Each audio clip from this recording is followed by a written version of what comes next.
ನಮಸ್ಕಾರ. ಕನ್ನಡ ಒನ್ ನ್ಯೂಸ್ನ ವಿಶೇಷ ಸಂದರ್ಶನಕ್ಕೆ ಸ್ವಾಗತ. ನಾನು ಪವಿತ್ರ ಗೌಡ. ಸುಂದರವಾದ ಕಮಲ ಹುಟ್ಟೋದು ಕೆಸರಲ್ಲಂತೆ.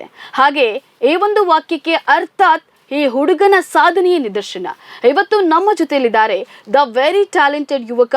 ಬಡ ಕುಟುಂಬದಿಂದ ಜನಿಸಿ ಇವತ್ತು ಇಡೀ ರಾಜ್ಯವೇ ಇವನತ್ತ ತಿರುಗಿ ನೋಡುವಂತಹ ಸಾಧನೆ ಮಾಡೋಕ್ಕೆ ಹೊರಟಿದ್ದಾನೆ. ಟೈಕಾಂಡೋ ಅನ್ನೋ ಒಂದು ಕ್ರೀಡೆಯಲ್ಲಿ ಮಹತ್ತರ ಸಾಧನೆ ಮಾಡಿ ಕಾಂಗರೂ ದೇಶಕ್ಕೆ ನಮ್ಮ ಭಾರತವನ್ನ ಪ್ರತಿನಿಧಿಸೋಕೆ ಸಿದ್ಧನಾಗಿದ್ದಾನೆ. ಅವರೇ ನಮ್ಮ ಬೆಂಗಳೂರಿನ ಪ್ರತಿಭೆ ಯೂನಸ್ ಅಹಮದ್ ಅಂತ. ಹಾಯ್ ಸರ್, ನಮಸ್ತೆ, ಹೇಗಿದ್ದೀರಾ? ನಮಸ್ಕಾರ ಮ್ಯಾಮ್, ಚೆನ್ನಾಗಿದ್ದೀನಿ ಮ್ಯಾಮ್. ಇಂಟರ್ನ್ಯಾಷನಲ್ ಅಲ್ಲಿ ಸಾಧನೆ ಮಾಡಕ್ಕೆ ಅಂತ ಹೊರಟಿದ್ದೀರಾ. ಹೇಗೆ ಅನಿಸ್ತಾ ಇದೆ ಆ ಒಂದು ಆಟ, ಕ್ರೀಡೆ? ಎಲ್ಲ ಖುಷಿ ತನಕ ಇರುತ್ತೆ ಮ್ಯಾಮ್. ಎಲ್ಲ ಫೈನ್ ಚೆನ್ನಾಗಿದೆ. ಟೈಕಾಂಡೋ ಆಟದಲ್ಲಿ ಅಂದ್ರೆ ಕರ್ನಾಟಕದಿಂದ ನಮ್ಮ ಭಾರತನ ಪ್ರತಿನಿಧಿಸಕ್ಕೆ ಹೋಗ್ತಾ ಇದ್ದೀರಾ. ಎಷ್ಟು ಖುಷಿ ಆಗ್ತಾ ಇದೆ? Proud moment ma'am. ಇಂಡಿಯಾಗೆ, ಕರ್ನಾಟಕಗೆ ರೆಪ್ರೆಸೆಂಟ್ ಮಾಡ್ತಾ ಇದ್ದೀನಿ. ಫಸ್ಟ್ ಟೈಮ್ ಇದು ರೆಪ್ರೆಸೆಂಟ್ ಮಾಡ್ತಾ ಇದ್ದೀನಿ ಇಂಡಿಯಾಗೆ, ಕರ್ನಾಟಕಗೆ. ಅದು 3 ತಿಂಗಳು ಆದ್ಮೇಲೆ ಫಸ್ಟ್ ಟೈಮ್ ಇದು ಇಂಟರ್ನ್ಯಾಷನಲ್ಗೆ ಹೋಗ್ತಾ ಇದ್ದೀನಿ, ಆಸ್ಟ್ರೇಲಿಯಾಗೆ. ಓಕೆ, ಈಗ ಏನ್ ಮಾಡ್ತಿದ್ದೀರಾ ಅಟ್ ಪ್ರೆಸೆಂಟ್? ಕ್ರೀಡೆ ಬಿಟ್ಟು, ಟೈಕಾಂಡೋ ಆಟ ಅನ್ನೋದು ಬಿಟ್ಟು ಈಗ ನೀವು ಏನ್ ಓದ್ತಾ ಇದ್ದೀರಾ? ನಾನು BA LLB ಓದ್ತಾ ಇದ್ದೀನಿ, ಅಲಮಿನ್ ಕಾಲೇಜ್ ಆಫ್ ಲಾ, ಲಾಲ್ಬಾಗ್ ಹತ್ರ. Third sem, second year third sem ಓದ್ತಾ ಇದ್ದೀನಿ ಇವಾಗ. ಅದು ಸೇರಿ ಇದು ಟೈಕಾಂಡೋ ಬ್ಯಾಲೆನ್ಸ್ ಮಾಡ್ತಾ ಇದ್ದೀನಿ. ಎರಡು ಒಟ್ಟೊಟ್ಟಿಗೆ ಹೆಂಗೆ ಕಷ್ಟ ಆಗ್ತಿಲ್ವಾ? ಇಲ್ಲ ಮ್ಯಾಮ್, ಬ್ಯಾಲೆನ್ಸ್ ಮಾಡ್ತಾ ಇದ್ದೀನಿ. ಎಷ್ಟು ವರ್ಷದಿಂದ ಈ ಒಂದು ಆಟನ ಆಡ್ತಾ ಇದ್ದೀರಾ ಸರ್? 8 to 10 years ಆಯ್ತು ಮ್ಯಾಮ್. 8 to 10 years ಇಂದ ಈ ಒಂದು ಆಟನ ಆಡ್ತಿದ್ದೀರಾ. Fine, okay. ಅಂದ್ರೆ ಎಷ್ಟು ವರ್ಷಗಳಿಂದ ಸ್ಪರ್ಧೆಗೆ ಈ ತರದ್ದು ಅಂದ್ರೆ ನ್ಯಾಷನಲ್, ಇಂಟರ್ನ್ಯಾಷನಲ್ ಪ್ರತಿಯೊಂದು ಈ ತರ ಸ್ಪರ್ಧೆ ಮಾಡಕ್ಕೆ ಹೋಗ್ತಾ ಇದ್ದೀರಾ? ಇದು 3 ವರ್ಷದಿಂದ ಹೋಗ್ತಾ ಇದ್ದೀನಿ ಮ್ಯಾಮ್. ಅದು ಇಂಟರ್ನ್ಯಾಷನಲ್ ಹೋಗಿಲ್ಲ, ಔಟ್ ಆಫ್ ಕಂಟ್ರಿ. ಇದರಲ್ಲಿ ಚೆನ್ನೈ, ನೇಟಿವ್ ಪ್ಲೇಸ್ ನಲ್ಲಿ ಹೋಗ್ತಾ ಇದೀವಿ. ನ್ಯಾಷನಲ್ ಹೋಗ್ತಾ ಇದೀವಿ. ಯಾವ್ಯಾವೆಲ್ಲ ರಾಜ್ಯಗಳಿಗೆ ಹೋಗಿದ್ದೀರಾ ಈ ಒಂದು ಆಟ ಆಡೋಕೆ? ಇದು ಇಲ್ಲ ಮ್ಯಾಮ್, ನೇಟಿವ್ ಬ್ಯಾಂಗ್ಳೂರು, ಚೆನ್ನೈ, ಕೋರಮಂಗಲ, ಯಲಹಂಕ, ಜಕ್ಕೂರ್, ಅದು ಎಲ್ಲ ನ್ಯಾಷನಲ್ಸ್ ಗೆ ಹೋಗಿದ್ದೀನಿ. ಫಸ್ಟ್ ಟೈಮ್ ಇಂಟರ್ನ್ಯಾಷನಲ್ ಅಟೆಂಡ್ ಮಾಡಿದ್ದು ಔಟ್ ಆಫ್ ಕಂಟ್ರಿ. ಓಕೆ. ಈ ಒಂದು ಟೈಕಾಂಡೋ ಆಟ ಈಗ ಎಲ್ಲರಿಗೂ ನಾರ್ಮಲ್ ಆಗಿ ಯೂಶಲಿ ಖೋಖೋ ಗೊತ್ತು, ಕಬಡ್ಡಿ ಗೊತ್ತು, ಬಟ್ ಈ ಒಂದು ಟೈಕಾಂಡೋ ಆಟ ಏನು, ಈ ಆಟದ ಅಂದ್ರೆ ಜನರಿಗೆ ತಿಳಿಸ್ಕೊಡೋದಾದ್ರೆ, ಈ ಆಟ ಬಗ್ಗೆ ಹೇಳೋದಾದ್ರೆ ಸರ್? ಇದು ಟೈಕಾಂಡೋ ಅಂದ್ರೆ ಸೆಲ್ಫ್ ಡಿಫೆನ್ಸ್ ಮ್ಯಾಮ್. ಓಕೆ. ಎಲ್ಲರಿಗೆ ಬೇಕಾಗಿತ್ತು ಇದು ಸೆಲ್ಫ್ ಡಿಫೆನ್ಸ್. ಓಕೆ. ಹುಡುಗಾಗೆ ಜಾಸ್ತಿ ಹುಡುಗಿಗೆ ಬೇಕಾಗಿತ್ತು. ಯಾಕೆಂದ್ರೆ ಎಲ್ಲ ಇವಾಗ ರೇಪ್ ಕೇಸಸ್ ಎಲ್ಲ ಆಗ್ತಾ ಇದಾವೆ. ಅದು ಫಸ್ಟ್ ಸೆಲ್ಫ್ ಡಿಫೆನ್ಸ್ ಬೇಕಾಗಿತ್ತು.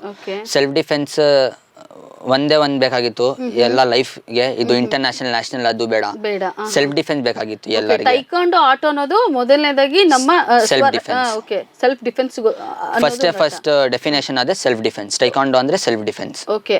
ಅದಕ್ಕೆಲ್ಲ ಹೇಗೆ ಕಾಸ್ಟ್ಯೂಮ್ ಇರುತ್ತೆ? ಈಗ ಕರಾಟೆಗಾದ್ರೆ ವೈಟ್ ಡ್ರೆಸ್ ಅಲ್ಲಿ ಬ್ಲಾಕ್ ಬೆಲ್ಟ್ ಹಾಕೊಂಡು ಇದ್ ಮಾಡ್ತಾರೆ, ಅದನ್ನು ಆತರಾನೇ ಇರುತ್ತೆ ma'am. White pant, white coat ಇರುತ್ತೆ, ಅದು ಬೆಲ್ಟ್ ಇರುತ್ತೆ. ಅವ್ರು ಯಾವ belt, white belt, yellow, blue, green, red, black 6 belts ಇರುತ್ತೆ. 6 ಅಂದ್ರೆ 12 ಬೆಲ್ಟ್ಸ್ ಇರುತ್ತೆ. ಎಲ್ಲ 12 ಬೆಲ್ಟ್ಸ್ಗೆ ಅವ್ರು ಇಲ್ಲ ಅಂದ್ರೆ ಅವ್ರಿಗೆ ಇಂಟರ್ನ್ಯಾಷನಲ್, ನ್ಯಾಷನಲ್ಗೆ ಹೋಗ್ಬೋದು. ಅಂದ್ರೆ ಎಲ್ಲ ಬೆಲ್ಟ್ಸ್ ಕ್ಲಿಯರ್ ಮಾಡಬೇಕು, ಬ್ಲ್ಯಾಕ್ ಬೆಲ್ಟ್ಗೂ ಬರಬೇಕು. ಹೆಂಗ್ ಕ್ಲಿಯರ್ ಮಾಡೋದು? ಅದು ಬೆಲ್ಟ್ ಎಕ್ಸಾಮ್ ಇರುತ್ತೆ ಮ್ಯಾಮ್. 6 ಮಂತ್ಸ್ಗೆ ಒಂದ್ಸರಿ ಬೆಲ್ಟ್ ಎಕ್ಸಾಮ್ ಇರುತ್ತೆ. ಆ ಬೆಲ್ಟ್ ಎಕ್ಸಾಮ್ ಅವ್ರು ಅಟೆಂಡ್ ಮಾಡಬೇಕು. ಅವ್ರ ಜಡ್ಜಸ್ ಇರುತ್ತೆ, ಜಡ್ಜಸ್ ಅದು ನೋಡಿ ಬೆಲ್ಟ್ ಎಕ್ಸಾಮು ಕ್ಲಿಯರ್ ಮಾಡ್ತಾರೆ. ಅವರು ನ್ಯಾಷನಲ್, ಇಂಟರ್ನ್ಯಾಷನಲ್ಗೆ ಹೋಗಿ ಪ್ರಾಕ್ಟಿಕಲ್ ಆಗಿ ಏನಾದ್ರು ನೀವು ಅಂದ್ರೆ ಆಪೋಸಿಟ್ ಅಲ್ಲಿ ಒಬ್ಬ ವ್ಯಕ್ತಿನ ಕೊಟ್ಟು ಆ ತರದ್ದು ಏನಾದ್ರು ಇರುತ್ತಾ, ಅಥವಾ ಏನಾದ್ರು ಎಕ್ಸಾಮಿನೇಷನ್ ಮೂಲಕ? ಇಲ್ಲ ಮ್ಯಾಮ್, ಒಂದ್ ಪ್ಯಾಟರ್ನ್ ಇರುತ್ತೆ ಮ್ಯಾಮ್. ಅಲ್ಲಿ ಒಂದ್ ಪ್ಯಾಟರ್ನ್ ಫೈಟ್ ಇರುತ್ತೆ. ಅದು ಪ್ಯಾಟರ್ನ್ ಅಂದ್ರೆ ಕಟ ಅಂತ ಹೇಳ್ತಾ ಇದಾರೆ, ಕಟ ಅಂತ. ಅದು ಪ್ಯಾಟರ್ನ್ ಮಾಡ್ಬೇಕು ಜಡ್ಜ್ ಮುಂದೆ. ಅದು ಪ್ಯಾಟರ್ನ್ 23, 24 ಪ್ಯಾಟರ್ನ್ಸ್ ಇರುತ್ತೆ. ಅದು ಬೆಲ್ಟ್ಗೆ ಒಂದ್ ಪ್ಯಾಟರ್ನ್ ಬರುತ್ತೆ. ಅದು 2 ಪ್ಯಾಟರ್ನ್, ವೈಟ್ ಬೆಲ್ಟ್ಗೆ, ಯೆಲ್ಲೋ ಬೆಲ್ಟ್ಗೆ 2 ಪ್ಯಾಟರ್ನ್ಸ್ ಬರುತ್ತೆ. ಆ ಪ್ಯಾಟರ್ನ್ಸ್ ಮಾಡ್ಬೇಕು ಜಡ್ಜ್ ಮುಂದೆ.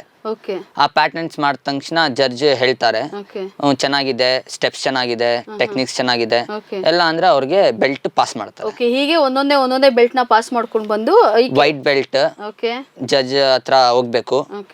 ಅದು ವೈಟ್ ಬೆಲ್ಟ್ ಕ್ಲಿಯರ್ ಆದ್ಮೇಲೆ ಯೆಲ್ಲೋ ಬೆಲ್ಟ್ಗೆ ಹೋಗ್ಬೇಕು. ಯೆಲ್ಲೋ ಬೆಲ್ಟ್ ಕ್ಲಿಯರ್ ಆದ್ಮೇಲೆ blue, green, red, black. International level ಅಲ್ಲಿ ಫಸ್ಟ್ ವಿನ್ ಆದ್ರೆ ಯಾವ ಬೆಲ್ಟ್ ತಗೊಳ್ತೀರಾ? Black ma'am. ಬ್ಲ್ಯಾಕ್ ಬೆಲ್ಟ್ ಸಿಗುತ್ತೆ, ಫಸ್ಟ್ ಡಾನ್ ಅಂತ. ಅದು ಕೋಚ್, ಜೂನಿಯರ್ ಕೋಚ್ ಸರ್ಟಿಫಿಕೇಟ್ ಸಿಗುತ್ತೆ. ಅದು ಆದ್ಮೇಲೆ ಕ್ವಾಲಿಫೈ ಆದ್ರೆ ಇನ್ನ ಅದು ಡನ್ ಮಾಸ್ಟರ್ ಕ್ಲಾಸ್ ಇರುತ್ತೆ. ಆ ಮಾಸ್ಟರ್ ಕ್ಲಾಸ್ ಅಟೆಂಡ್ ಮಾಡಬೇಕು. ಎಲ್ಲ ITF ಎಲ್ಲ ಕೋಚಸ್ ಬರುತ್ತೆ ಆ ಮ್ಯಾಚ್ ನಲ್ಲಿ. ಆ ಕೋಚಸ್ ಮುಂದೆ ಇದು ಮಾಸ್ಟರ್ ಅಟೆಂಡ್ ಮಾಡ್ಬೇಕು, ಮಾಸ್ಟರ್ ಕ್ಲಾಸ್. ಅದು ಅಟೆಂಡ್ ಆದ ತಕ್ಷಣ ಡಿಗ್ರಿ 1 Dan 1 ಅಂತ ಓಕೆ ಬೆಲ್ಟ್ ಕೊಡುತ್ತೆ. ಫೈನ್. ಯುವರಾಜ್ ಅವರು ಎಷ್ಟು ಅಂದ್ರೆ ಒಂದು ದಿನಕ್ಕೆ ಎಷ್ಟು ಅವರು ಪ್ರಾಕ್ಟೀಸ್ ಮಾಡ್ತಾರೆ? ಸೆಲ್ಫ್ ಡಿಫೆನ್ಸ್ಗೆ 1.5 hours ಸಾಕು ಮ್ಯಾಮ್. ಓಕೆ. ಸಿರ್ಫ್ ಸೆಲ್ಫ್ ಡಿಫೆನ್ಸ್, ಓನ್ಲಿ ಸೆಲ್ಫ್ ಡಿಫೆನ್ಸ್ಗೆ. ಓಕೆ. ನೀವು ಯಾವುದೋ ಒಂದು ಕಾಂಪಿಟೇಷನ್ಗಂತ ಪ್ರಿಪೇರ್ ಆಗಬೇಕಾದ್ರೆ ನ್ಯಾಷನಲ್ ಇಂಟರ್ನ್ಯಾಷನಲ್ ಬೇಕಾಗಿದೆ 3 hours 4 hours ಎಷ್ಟು ಕೊಡ್ತಾರೆ ಅಷ್ಟು ಒಳ್ಳೇದು ಅಂತೀರಾ. ಈಗ ನೀವು ಪ್ರತಿದಿನಕ್ಕೆ ಎಷ್ಟು ಅಂದ್ರೆ ಓದಿಗೆ ಹೆಂಗ್ ಮಾಡ್ತಿದ್ದೀರಾ, ಇದಕ್ಕೆ ಹೆಂಗ್ ಮಾಡ್ತಿದ್ದೀರಾ, ಹೆಂಗ್ ಟೈಮ್ ಕೊಡ್ಕೊತೀರಾ? ಇದು ಕಾಲೇಜ್ ಸಪೋರ್ಟ್ ಮಾಡ್ತಾ ಇದ್ದಾರೆ ಮ್ಯಾಮ್. ಓಕೆ. ಕ್ಲಾಸಸ್ ಇರುತ್ತೆ ನಮಗೆ. ನನಗೆ ಅದು ಇದು ಮಾಡಕ್ಕೆ ಸ್ವಲ್ಪ ಕಷ್ಟ ಆಗುತ್ತೆ. ಅದು ಕಾಲೇಜ್ನಲ್ಲಿ ಟೈಮ್ ಸಿಗುತ್ತೆ, ಕಾಲೇಜ್ನಲ್ಲಿ ಪರ್ಮಿಷನ್ ತಗೊಂಡು ಹೋಗ್ತೀನಿ. ಹೋಗಿ 3 hours 2 hours ಮಾಡ್ತೀನಿ. ಮಾಡಿ ಒಂದು ಟೈಕಾಂಡೋ ಗೇಮಿಗೆ ಅಂದ್ರೆ ನೀವು 8 ರಿಂದ 10 ವರ್ಷ ಆಯ್ತು ಅಂತ ಹೇಳ್ತಿದ್ದೀರಾ. ನಿಮ್ಮ ಡ್ಯಾಡಿನೇ ಖಂಡಿತ ಸೇರ್ಸಿರ್ಬೇಕಲ್ವಾ? ಓಕೆ. ಆ ಒಂದು ಆಟದ ಬಗ್ಗೆ ನಿಮ್ಮ ಡ್ಯಾಡಿ ಸೇರಿಸ್ಬೇಕಾದ್ರೆ ಯಾಕೆ ಸೇರಿಸಿದ್ರು? ಯಾಕೆ ನಿಮ್ಮ ಮಗನ ಯಾವುದೋ ಒಂದು ಡ್ಯಾನ್ಸರ್ ಮಾಡಿಲ್ಲ, ಯಾವುದೋ ಒಂದು ಸಿಂಗರ್ ಮಾಡಿಲ್ಲ, ಯಾಕೆ ಈ ಒಂದು ಟೈಕಾಂಡೋಗೆ ಸೇರಿಸಿದ್ರು? ಯಾಕೆ ಅಂದ್ರೆ ಇದು ನಾನು ಒಂದು ಇವೆಂಟ್ಗೆ ಹೋಗಿದ್ದೀನಿ. ಆ ಇವೆಂಟ್ ನಲ್ಲಿ ನನ್ನಪ್ಪ ನಮ್ಮಮ್ಮ ಎಲ್ಲ ಬರ್ದಿದ್ದು. ಆ ಇವೆಂಟ್ ನಲ್ಲಿ ಅವ್ರು 2 ಜನ ಪ್ರಾಕ್ಟೀಸ್ ಮಾಡ್ತಾ ಇದ್ದು, ಕರಾಟೆ ಟೈಕಾಂಡೋ ಮಾಡ್ತಾ ಇದ್ದು.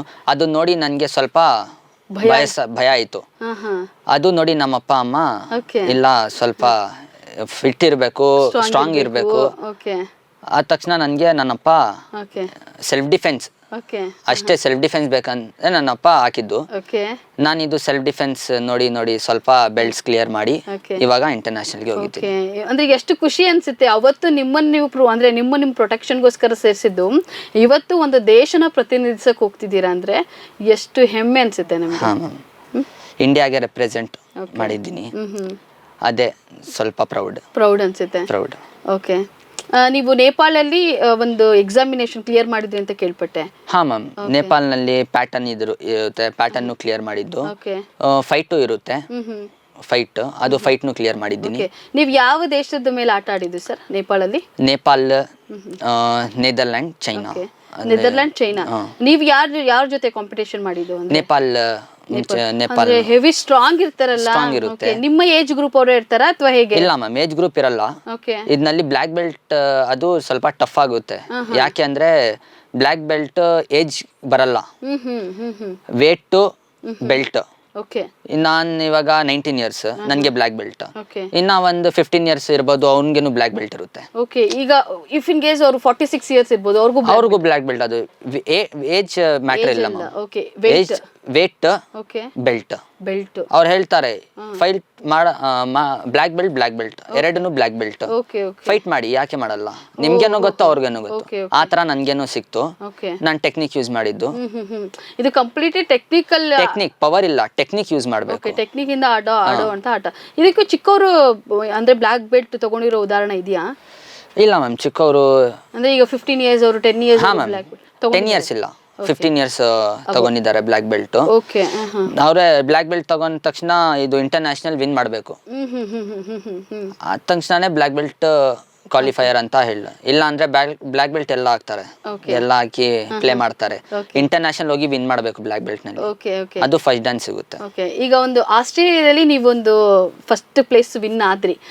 ನಮ್ಮ ಭಾರತಕ್ಕೆ ಯಾವ ರೀತಿ ಹೆಸರು ತಂದು ಕೊಡುತ್ತೆ ಇದು ನಿಮಗೆ? ಅಂದ್ರೆ ಈ ಒಂದು ಆಟ ನಿಮಗೆ ಹೇಗೆ ಒಂದು ಹಿರಿಮೆ ಗರಿಮೆ ಎಲ್ಲ ತಂದುಕೊಡುತ್ತೆ? I just want to represent India. India, Karnataka ಇದೆರಡನ್ನ ನಾನು ರೆಪ್ರೆಸೆಂಟ್ ಮಾಡಬೇಕು. ಅದು ಏನ್ ನನಗೆ ಇದೆಲ್ಲ ಅಲ್ಲಿ ಹೋಗಿ ನನಗೆ ಇಂಡಿಯಾಗೆ ಸರ್ಟಿಫಿಕೇಟ್ ಸಿಗುತ್ತೆ. ಇಂಡಿಯನ್ ಸ್ಟೂಡೆಂಟ್ ಬಂದಿದ್ದು, gold medal, silver medal win ಆಗಿದ್ದು. ಈ ತರ ಇಂಡಿಯಾಗೆ ಒಂದು ನೇಮ್ ಬರುತ್ತೆ. ಅದೇ ನಿಮಗೆ ಖುಷಿ? ಅದೇ ನನಗೆ ಖುಷಿ.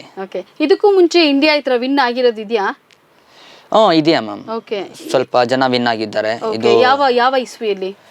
ಇದು 2019, ಅದು ಕರೋನಾ ಮುಂಚೆ ಆಗಿದ್ದಾರೆ. ಕರೋನಾ ಆದ್ಮೇಲೆ ಆಗಿಲ್ಲ ನನ್ನ ಹಿಸ್ಟ್ರಿನಲ್ಲಿ. ಈ ಒಂದು ಆಟದಲ್ಲಿ ಇವತ್ತು ಅಂದ್ರೆ ದೇಶಕ್ಕೆ ಹೋಗ್ತಾ ಇದ್ದೀರಾ, ರಾಜ್ಯಕ್ಕೆ ಹೋಗ್ತಾ ಇದ್ದೀರಾ, ನಿಮ್ಮ ಸಂಬಂಧಿಕರಾಗಿರ್ಬೋದು, ನಿಮ್ಮ ಟೀಚರ್ಸ್ ಆಗಿರ್ಬೋದು, ನಿಮಗೆ ಗೊತ್ತಿರೋರೆಲ್ಲ ಎಷ್ಟು ಹ್ಯಾಪಿ ಆಗಿದ್ದಾರೆ. ಈಗ ಹೆಂಗ್ ಮಾತಾಡಿಸ್ತಾರೆ ಯುನಸನ್ನ? ಎಲ್ಲ ಹ್ಯಾಪಿ ಇದಾರೆ ಮ್ಯಾಮ್, ಎಲ್ಲ ವಿಶಸ್ ಮಾಡ್ತಾರೆ. ಎಲ್ಲ ಪ್ರೌಡ್ ಮೂಮೆಂಟ್, ಕಾಲೇಜ್ನು ಪ್ರೌಡ್ ಮೂಮೆಂಟ್ ಮಾಡ್ತಾ ಇದ್ದಾರೆ.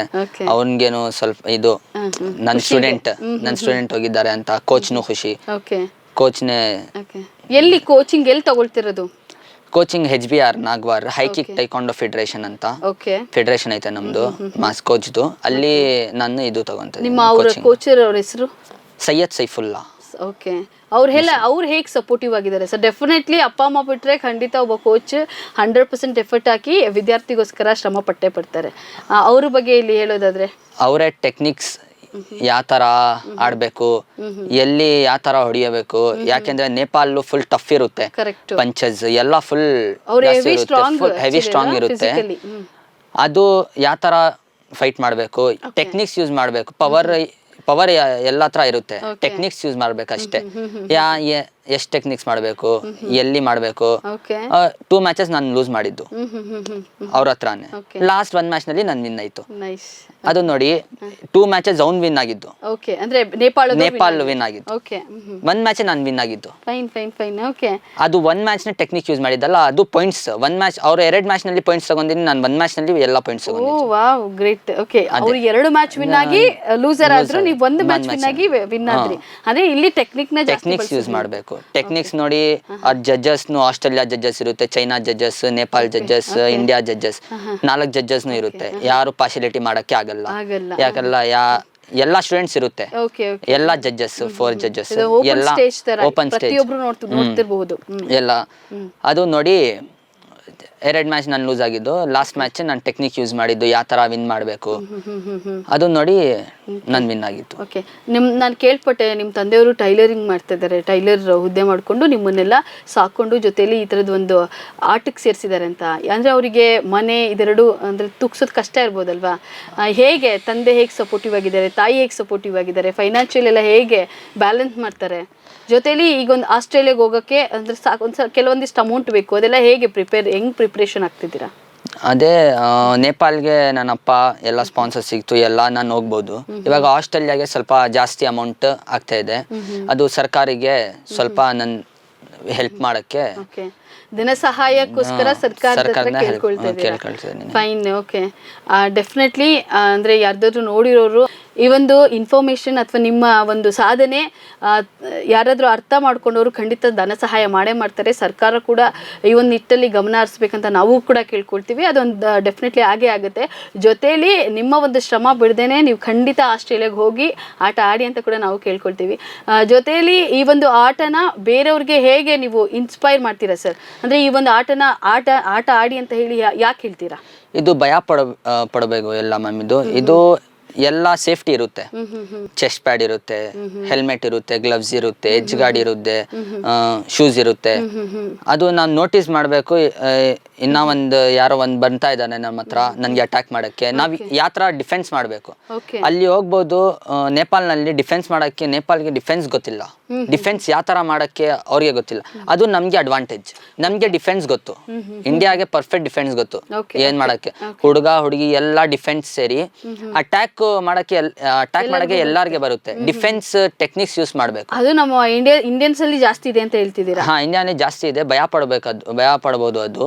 ಅದು ನಾವ್ ಚೆನ್ನಾಗಿ ಡಿಫೆನ್ಸ್ನು ಪರ್ಫೆಕ್ಟ್ ಮಾಡ್ಬೋದು. ಅದು ರಿಯಲ್ ಲೈಫ್ಗೆನು ಒಂದ್ ಹೆಲ್ಪ್ ಆಗುತ್ತೆ, ಹುಡುಗಾಗೆ ಎಲ್ಲರಿಗೆ. ಓಕೆ ಓಕೆ, ಒಟ್ಟು ಖುಷಿ ಆಗಿದೆ ನಿಮಗೆ? ಹಾ ಮ್ಯಾಮ್, ಖುಷಿ ಆಗಿದೆ. ಓಕೆ, ಸೆಲ್ಫ್ ಡಿಫೆನ್ಸ್ ಇಂದ ಇಂಟರ್ನ್ಯಾಷನಲ್ ಗೆ ಹೋಗ್ತಾ ಇದ್ದೀರಾ? ಓಕೆ, ಇದೊಂದು ಪ್ರೌಡ್ ಮೂಮೆಂಟ್ ಅಂತ. ಆಲ್ ದ ಬೆಸ್ಟ್ ಯುವರಾಜ್ ಅವರೇ. ನಿಮ್ಮ ಒಂದು ಆಟ ಖಂಡಿತ ಅಂದ್ರೆ ಇಂಟರ್ನ್ಯಾಷನಲ್ ಲೆವೆಲಲ್ಲಿ ವಿನ್ ಆಗಿ ನಮ್ಮ ಒಂದು ಭಾರತಕ್ಕೆ ನೀವು ಕೂಡ ಮೆಡಲ್ ತಂದ್ಕೊಡಿ ಅಂತ ನಾನು ಕೂಡ ಕೇಳ್ಕೊಳ್ತೀನಿ. ಇಲ್ಲಿವರೆಗೂ ನಮ್ಮ ಜೊತೆ ಮಾತಾಡೋದಕ್ಕೆ ತುಂಬಾ ಧನ್ಯವಾದಗಳು. Thank you so much. ನೋಡಿದ್ರಲ್ಲ ವೀಕ್ಷಕರೇ, ಇದಿಷ್ಟು ಯೂನುಸ್ ಅಹಮದ್ ಅವರ ಮಾತಾಗಿತ್ತು. ಮುಂದಿನ ಎಪಿಸೋಡ್ನಲ್ಲಿ ಮತ್ತೊಂದು ಅತಿಥಿಯೊಂದಿಗೆ ಭೇಟಿ ಆಗ್ತೀನಿ. ಅಲ್ಲಿವರೆಗೂ ನಮಸ್ಕಾರ.